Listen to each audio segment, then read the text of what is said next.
Rekaman depot amunisi Ukraina di Kremenaya yang membara beredar di Telegram pada Rabu 4 Januari 2023. Depot amunisi tersebut meledak dan terbakar akibat dihantam artileri Rusia.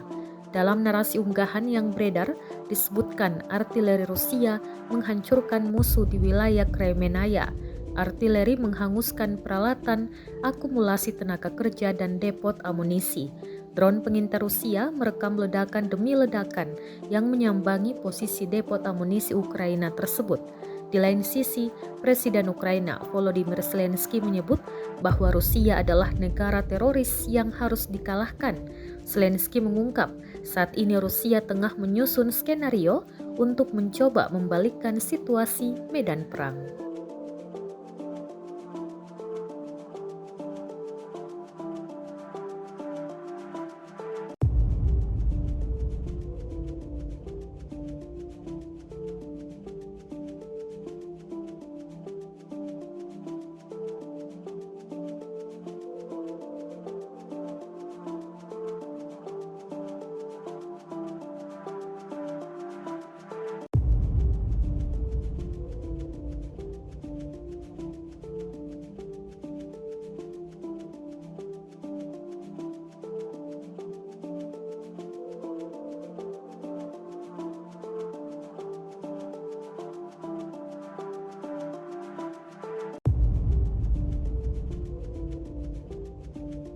Rusia melaporkan 355 pesawat Ukraina, 199 helikopter, 2.807 kendaraan udara tak berawak, serta 399 sistem rudal anti pesawat dieliminir sejak awal operasi khusus.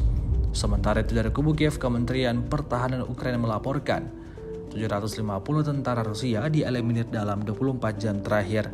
Total 108.190 prajurit Federasi Rusia meninggal sejak awal konflik hingga hari ke-315.